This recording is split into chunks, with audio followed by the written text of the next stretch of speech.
Greetings everybody, my name is Tommy the Game Master and welcome again to my channel. Well, this video review was meant to get out before Halloween, but since I'm just recording this at the beginning of November, I can safely say I missed the deadline and the holiday. And I can also say, like a lot of licensed IP games I get off of Steam, I always seem to get my stuff recorded, my review written, and my video ready to go, only to find that the game's been pulled off Steam. Happened with Transformers, happened with Star Trek, and now Little Witch Academia joins that club. That said, it being pulled isn't why I chose this game. It's actually been sitting in my Steam backlog for almost a year, and just by random chance with Halloween being last month, I decided to pick this game up and give it a go. And the reason why I bought this game is I have seen the Netflix series and I thought it had some charm to it, despite it definitely not being made for me or my demographic. And then the game's graphics, when it comes to the screenshots and when it comes to the art styles, I'm just a huge sucker for this type of game when it comes to looks. With that said, Little Witch Academia: The Chamber of Time is certainly a mixed bag of a game. There is a hell of a lot of charm in some areas of this game's story and presentation, and there are some bits in the gameplay that are really solid and somewhat fun.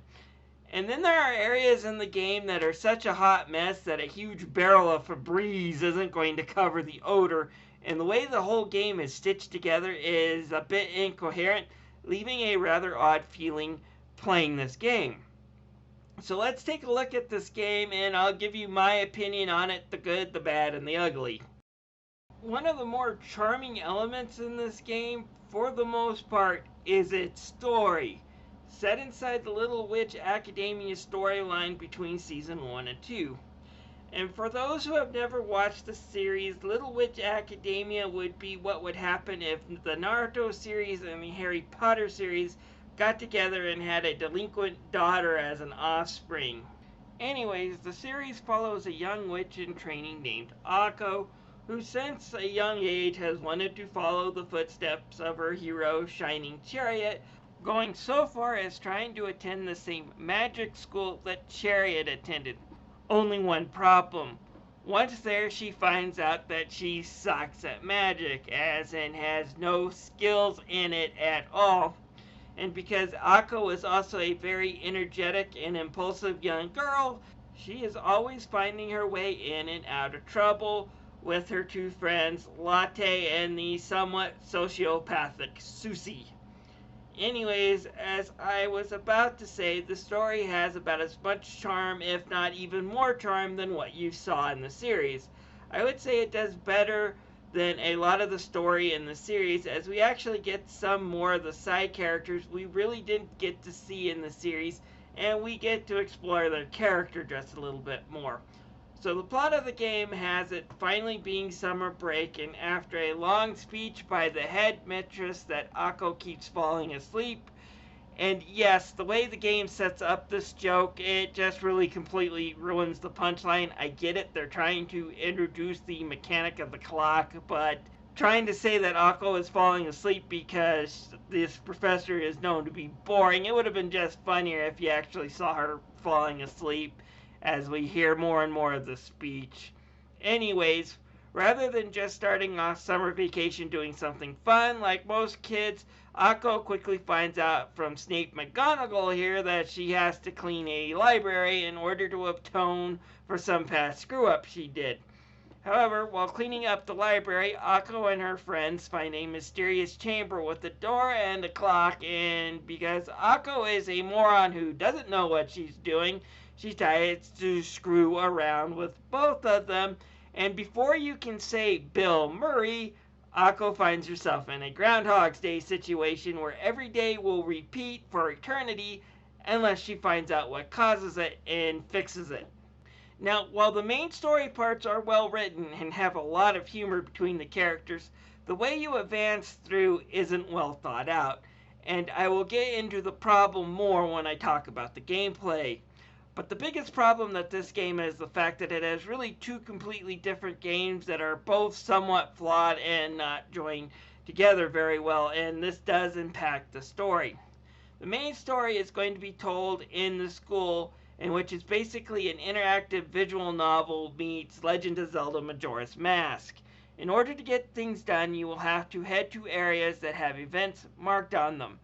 But certain events can only happen if Akko is at the right spot and at the right time. And good luck with that, because navigating around the school is a first-rate pain in the ass. Find the event, talk to a character, then head to the next event and hope that it gives you the key to the actual action area, which really contributes nothing to the plot, but need to be finished in order for the next event to happen. When the plot and the mysteries Akko is trying to uncover, whether big or small, get rolling, the game is entertaining when it comes to its narrative, but when there's nothing to do, it can get quite tedious. Worse is there are sub-events and subplots that Akko can do. Only problem is most of the rewards are A, crap, and B, repeated each day, so trying to find that new subplot that might actually unlock something new and good in the dungeons is also a big pain in the ass. In the end, I thought the story scenes were really well done, just well enough for me to enjoy it despite the problems progressing through them. However, all my complaints about getting through the story affect the way the gameplay is done too, so any type of frustration I have with the story is only doubled when it gets to the actual gameplay. So let's talk about how it's a big pain in the ass too. Alright, let's continue talking about the story segment scenes. As I said before, it's kinda like Majora's Mask, as Akko repeats the same day. The same thing happens to the characters unless Akko intervenes in some ways. If you think that this should be easy to do and navigate, you would be wrong. Luna Nova is not big enough to really have a lot to explore and to do, but it is big enough to be a, well, pain in the ass to traverse. To make matters worse, the way the map and compass work, while not completely broken, is inconvenient enough to be frustrating, especially if you're racing the clock to get an event done and to help a character with a fetch quest. You see, the problem here is that the camera angle changes, oftentimes not displaying doors. Another problem is that because the map doesn't exactly show what part you're in of said building, it's hard to know if you should go left or if you should go right down the path. While it's not a deal killer, if you find you went the wrong way, you just have to turn around and run the other way most of the time. It happened enough for me to get frustrated that my big map did not show my precise location within said hall. And again, going through the side quests and other events, since a lot of them repeat and there is no way of knowing which side event is new, or just when you've already done, expect to run into rooms where you have already solved that problem during the last time loop, or even more frustrating, manage to waste a whole lot of time trying to get something done only to find out there wasn't a real reward to begin with, making these sub-events really frustrating to keep up with and also kind of pointless most of the time. So when Akko is not progressing through the story, what is there to do? Well, you can go through the dungeons, which just seem to be there, really. Yeah, you get the keys by going through some of the story beats, but the dungeons are kind of just randomly there and don't feel like they actually tie into the game's story in any meaningful way. What happens in the dungeons never really seems to affect the story, making you feel like you switch gears into a different game. Also, the gameplay is different, going from interactive story puzzle solving adventure to a brawler type game. Anyways, you get to pick from one of the 7 characters. And no, Akko is not the best, nor is she the middleweight, average at everything character that's good for beginners. Akko, like in the series, sucks at magic and fighting and isn't very good at it. So much that the game balances itself out by having Akko be the only one who can come back from a KO without a mission failing screen. I quickly found myself using Amanda the most. Not only is she a good physical attacker, she gains enough MP to actually be able to use it, plus her special ability doubles the experience you get in the dungeon, so sign me up for taking this girl with me into the dungeons to do battles. At any rate, the dungeons again act like a brawler meets RPGs, so you have to battle enemies to gain EXP, then use the EXP to increase stats. There's also magic to unlock that allows you to do some of your special moves. The battle system overall is easy enough to understand and it's somewhat fun, but the dungeons can be a bit obtuse. For example, the second one, which is just this mine shaft, you have to hit the levers in the right order in order to move to the boss fight. Yeah, good luck figuring it out without a guide. And the first time through, there'll be such long gaps between enemies appearing, you'll just be standing around the minecart most of the time. Not exactly fun. Oh, and the bosses, with the exception of a few, are more of a pain to fight instead of being any real fun. The biggest offender is this dragon jackass right here. Basically, the idea is to score maximum damages to get him to run into the walls.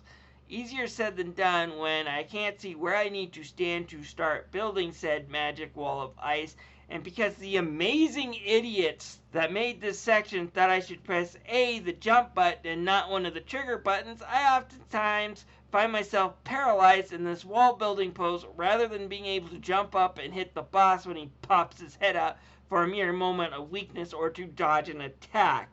It just shows how poorly thought out some of these boss fights and some of these scenarios are. So the game is kind of tied together like this. Akko needs to find the next big key, visit a friend who tells her where to retrieve said item, retrieve item, then play through a short small key dungeon with said friend, which exists just to grind with said character for a new story scene, then go to the right area at the right time for a cutscene where she can grab the next big key, and then they can all do a real dungeon together, wash and repeat about 7 to 8 times. And this would be okay and even somewhat bearable despite the navigation issues and despite having so many lame side quests thrown at you from all angles if the game just progressed normally towards the end. But nope, the developers threw in to me one of the most frustratingly redundant thing a developer can throw in. The last minute MacGuffin fetch quest in which Akko has to go and relocate all her missing chariot cards. Not only does this mean more running around the school like a chicken with your head cut off, but you have to play through each dungeon and fight the bosses again. I hate time wasters like these. They're rarely fun, and having to replay the mainstay of the game again just for the sake of replaying it really was just a big pain in my side, and it's a hurdle that the game would have been better without. At any rate, Little Witch Academia, when it comes to the gameplay, does have some charms. The controls work well, the spells are fun to use, the characters have some decent customization options, and fighting isn't too cumbersome. But the fact that there seems to be a disconnect between the school and the dungeon makes it feel like one part is always interrupting the other, and just the fact that they had to stoop so low to doing one of the most tedious and frustrating MacGuffin quests I've ever had to do just to squeeze in an extra 2 hours really made me want to reach through my computer and punch one of the game creators. It's just not good the way that it's all patched together. It's hard not to like Studio Trigger's work. Their animes are usually gorgeous and very distinct and different from other anime, and this game's graphics does a good job of capturing the look and feel of the show they created. What made me want to buy this game in the first place was just the screenshots I saw. I'm a huge sucker for cel-shaded games like this, and I really do continue to love them to this day. Despite the camera problems, the game's school setting is gorgeous and the character models are on point. My only complaint is I wish they had used some 2D models for these cutscenes rather than the 3D models, because unless you're really good at creating 3D models, it always reminds me you're playing a video game rather than watching an anime, and that takes me out of it a little bit. Most of the time you're better off trying to find some way of doing a good animated 2D model rather than just sticking with the in-game 3D model, because up close they don't look as good. The game uses the soundtrack from the series, which is a good thing, really brings you into the series a bit more, But one of the most disappointing things to me is that this game is subtitled only. The anime had a dub track and was released only a little bit before this game, so it shouldn't have been hard to track down and have the English actors do the vocals. To me, it always shows a bit of laziness when the developers don't bother putting in a dub in an anime game, especially when said anime game is based on a still going or still fairly new series. And while some major otakus probably won't mind it, to me it takes me out of the experience not having it in my own language. And throw in this game was also aimed at a younger demographic, having Japanese only really doesn't make sense, and it's another con I'm going to have to put on this game's scorecard. Well guys, I got another update for you about this game. While editing this video, it looks like it's been relisted on Steam, so I'm going to give you my original thoughts when it comes to my recommendation of this game. Put this one on your wish list if you're a fan of the series or just a fan of Studio Trigger, and wait for it to hit the $10 to $15 mark. That's a good price for this game. It's not completely terrible. The controls are pretty good. Some of the action and fighting was pretty decent, and it's got a really charming story. Unfortunately, it also has problems with the way the story segments and the action segments are tied together. Running around the school like a chicken with your head cut off gets old after a while, and not being able to mark sub-events as being complete is a bit of a pain. And then, as I've mentioned before, there is no really good connection between those action fighting scenes and the school sections. There seems to be a complete disconnect, making this game lose some of its charm. So like I said, get this game for $10 or $15 when it's on sale, but do not pay $40 for this game. It is certainly not worth $40. This is Tommy the Game Master thanking you for watching this video. If you have any comments, feel free to leave them down below.